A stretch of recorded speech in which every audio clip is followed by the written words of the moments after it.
today, instead of it, like, I guess it being normal videos, I wanted to talk about something that had been really bugging me, because it's something that's been talked about before, not by me, but by other YouTube video makers. Especially one that I watched today, that is the reason why I am making this video, just because I feel as though other people need to understand it better.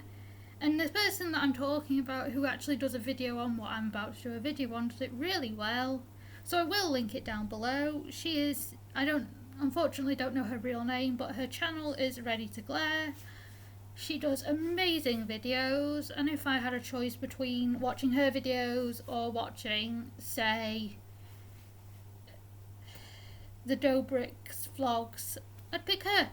She's way more entertaining, she's way easier to watch, and she doesn't make me feel stupid half the time, which is great, because for my own thought processes, a lot of the time I feel quite stupid. I love Ready to Glare's videos. I've watched them, been stuck in quarantine watching them even more. And I am so grateful she uploads. I'm glad she uploaded what she uploaded, because it does need to be talked about. And what I'm going to be talking about today is Transabled. These are people who want to be disabled. Dude, seriously. Sorry, the dog's just had a bath, so he wants all the pets, which is why you'll probably hear him and see him walking everywhere in the video, as per usual. But where was I? A transabled person is a person who feels as though they are designed to be disabled. They want to make themselves disabled. And they will do something to some effect to make them disabled. This could be cutting a limb off to turn into an amputee. It could be getting into accidents. We've heard of people who have dropped concrete on themselves to try and paralyse themselves, or people who have cut an arm off, who's actually named in Ready to Glare's video, called One Arm Jason, who basically cut his arm off until it couldn't be saved at all and he had to be an amputee. I don't understand. I'm never going to understand it. But at times, I mean, in this video I'm not going to be talking about them, but there are people who have a psychological condition that makes them feel as though they're in the wrong body, that they're not actually meant to be who they're meant to be with all their working functional limbs. And that's called Body Integrity Identity Disorder, or BIID. But there's not a lot of people who do this type of thing, who are transabled, who have BIID. It's about 5-6% of people. It's not a lot of people. A lot of people, I don't know why most people with this, I'm not talking about the people with BIID in this video. I'm talking about the other section of people who do this. I don't myself understand why someone would choose to have a disability. Coming from someone with a disability, and several of them for that matter, I don't understand why someone would sit there and say, yes, I'm disabled, or yes, I want to be disabled, I want to not have an arm or a leg or a hand or whatever it is, I want to be paralysed, I want to be blind. I don't understand. I mean, I've watched numerous videos on it to try and understand it a bit better. Like, there was a person, I know this sounds so weird, but there was a person quite a long time ago on Dr. Phil who felt as though she needed to be blind from the age of 13, and instead of wearing her glasses like she was meant to, and you know, doing all the normal stuff you're meant to do, she chose to go without because she felt she needed to be blind. And she would blind sim, which is basically her pretending to be blind. She puts sleep mask on and then black glasses and pretends to be blind. Apparently there are other people that do this, because she talks about a chat room she goes on as well. And then when she was old enough and really felt like she needed to, she went to a doctor who put drain cleaner in her eyes to make her blind. And she likes it better that way. I don't understand. I understand that I'm never going to understand a person who would do that. I will find the video from Dr. Phil and link that one, as well as Ready to Glare's video as well.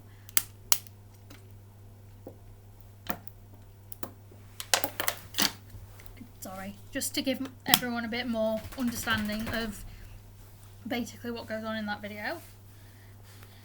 But I get very much to a point where I've watched these videos and I've watched people who choose to be disabled, who have also, I guess, programmed their minds and compared themselves to transgender people. Now, those are very, very different things. They may have very similar internal struggles, but they're not. Essentially, they're very different things. Someone who is transgender has internal struggles about they feel like they're biologically in the wrong gender. Like, they should be a male or they should be a female. They're not the right gender, so they think they have an internal struggle, which is probably a lot of anxiety, it's probably a lot of stress, it's probably a lot of struggling to be able to manage their feelings within themselves, because it probably brings up a lot of emotional issues as well. I'm not an expert in this type of thing, but I do have friends who are transgender and family members who are, without violating their privacy, because I don't want to do that without their permission, but they are very much so transitioning from male to female now. And you notice a change, or at least I've noticed a change from them transitioning. They're a lot happier, they're a lot calmer, they're more able to focus, they're not attacking people, yelling, screaming, bullying people.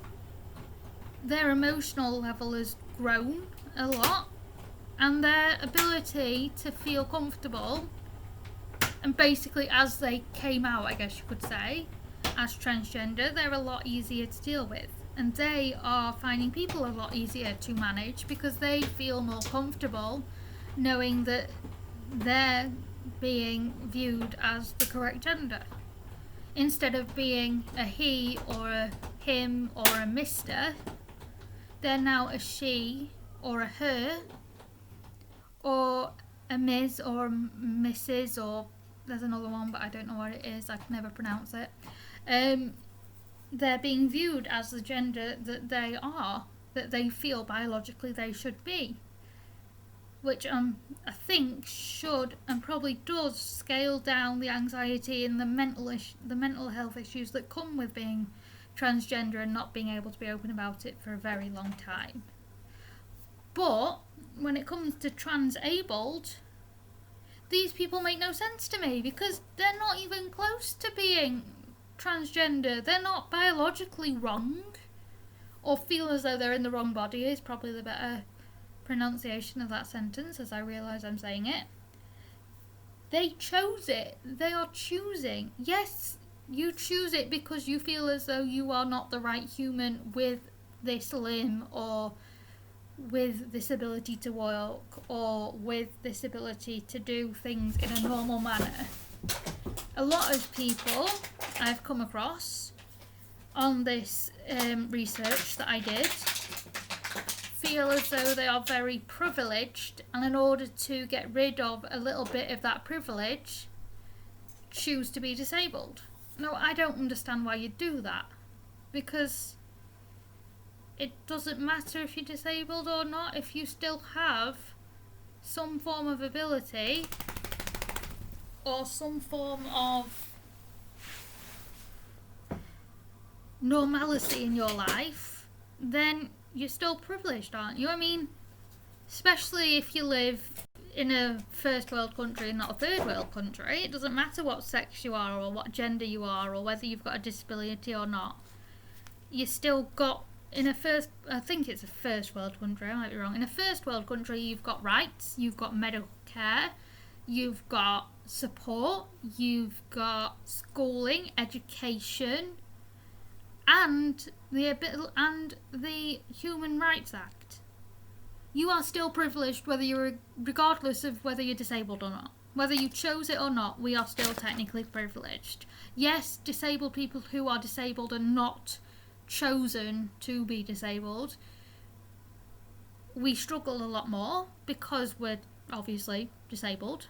But at the same time, when it comes to the way we live, how we live, what we do, what we don't do, how we manage things, we are still a lot more privileged because we still live in a country that provides with us with our needs met, rather than living in a country where our needs are seen as a burden, seen as we should just be thrown away, seen as we're just a piece of rubbish. Yes, some people still see us as that in this kind of country that we live in, especially in England, but it's a lot less than in, say, the UK, the Ukraine, where kids with disabilities are thrown into orphanages and basically never heard of again. Because they're left to die, they're left to starve to death, they're left with poor care, probably no mental health treatment, probably no specific tests they need, very little education. If someone had chosen to be disabled there, in Ukraine, then they'd very quickly change their mind, because they would have probably been thrown away. Or, well, not thrown away, but seen as something to be thrown away, to be thrown in the trash, not as a real person who is valued and loved. Whereas they choose to be disabled here, and they still get the care they need, they still get listened to, they still get support they need. And I'm not talking about people with body identity, body integrity identifier disorder. I'm not talking about them, because that's a psychological disorder that makes them feel like they are in the wrong body, that they need to be disabled. I'm talking about the people who do it through choice, completely through choice, with little to no thought processes behind it other than, I want to be disabled. I don't understand. I'm okay with not understanding why people would want to be disabled. But at the same time, it does hurt me to watch people choose to be disabled, especially when it's just a sudden thought process. It's not even like a full-on, this has happened all my life thing. This is a, I want to be disabled because I get certain things because I'm disabled. Like, people who choose to be disabled could probably do it for many a reason. But I'm imagining a lot of the time it's for benefits, it's for sympathy, it's for empathy. Well, I doubt empathy. I don't think they know what empathy is if they're choosing to be disabled. Like, no, I doubt it. But definitely sympathy, definitely the looks of, oh, are you okay? Or, oh, how did that happen? And, oh, I'm sorry, I'm so sorry, kind of thing. And I imagine they probably do it because even though it makes them feel better as a human, they still chose it. They chose to be disabled for some form of gain rather than some form of integrity and some form of value formation. Like, someone, I'm probably a little bit wrong here, but please don't quote me. But I'm thinking someone who is transgender probably has felt very much anxious, very much angry, and very much wrong their whole life if they feel as though they've grown up in the wrong body, the wrong gender. And once they are able to be open with, look, I think I am this gender instead of this one, I was biologically born this gender, but I think I am this gender, they probably feel very much a weight lifted off their shoulder. They probably feel a lot less anxious. They probably feel a lot more valued and calm and able to do things and be more independent, more open about themselves. And that's a good thing. A person that chooses to be disabled and doesn't have the identity disorder does it just to be selfish, really, because instead of understanding that that's a choice that they made, that they didn't need to make, they're using it as a way of getting around stuff, probably, because they want the sympathy, and they're then taking help, support, needs, etc. from someone else who does need the mental health help, who does need the disability help, who does need the advocacy help, who does need the care that comes because of their disability, who needs it but doesn't necessarily want it. Like, there is a big difference. A lot of people miss out on support or care because someone who's chosen to be disabled has then gone and snatched up that care and their support that the person who is and has always been without choice disabled. It's a weird looking world if you think about it. Like, if everyone chose to be disabled and everyone chose a disability, I mean, granted, with this being transabled thing, people usually choose a physical disability. Usually it's paralysis or blindness or deafness or being an amputee. But could you imagine if someone chose an invisible disability and the amount of ridiculousness that would bring up? Like, you have no idea when someone's got an invisible disability. It's not for that obvious reason. That's why it's called an invisible disability, because you can't tell that someone has it. But at the same time, there are people that fake invisible disabilities. Again, I have no idea why they do that. It makes zero sense to me. I still don't understand why people would do it. But it would be bloody stupid if everyone was able to fake being disabled just because they could say, I have an invisible disability, I know how to act invisibly disabled. Like, there'd be so many people just not getting what they need because these transabled people chose to basically be jerks. Chose to sit there and act as though their privilege has now gone away because they're disabled. Just because you chose to be disabled doesn't mean your privilege and your stupidity has gone away. If anything, it's made it bloody worse. Because you chose. You bloody chose. You sat there and thought. Sat down and thought and wrote and probably discussed it in your own mind several million times before doing it that you wanted to be disabled. You probably planned about it and you probably had very detailed ideas of how to be disabled and how to get yourself disabled. Whereas people like me, who have not chosen, who were born disabled, haven't got that luxury. We haven't got that ability. We just were brought up this way, so we know that we're disabled without a choice. You have the luxury of planning out how you get disabled. You have the luxury and the privilege of being able to live a normal life through choice. You have the luxury and the privilege of being able to do things you were still able to do beforehand. Because even though you're disabled now, because you decided to be because you were transabled, you will still get the Equality Act 2010 stuff that says you can't be discriminated against. Even though you chose it, you chose to be disabled. You would not have experienced the prejudice, the discrimination, the pain, the anxiety, or the bullying that comes with being physically or mentally or developmentally disabled, not through choice. Because you will have not been disabled until you felt as though you could no longer cope, and then you made yourself disabled. You chose to have a disability. You chose to put yourselves in those shoes, and it makes zero sense. And yes, it really upsets me, as you can probably tell. And yes, it did upset me a lot when I listened to the videos about it, because I don't get it. I'm not able to analyse it or see why someone would choose to do this. But I'm okay with that because, well, everyone's okay with their own opinion. Everyone's allowed their own opinion, their own thought process and their own way of doing it. And having a life. I just find this one rather strange and rather confusing.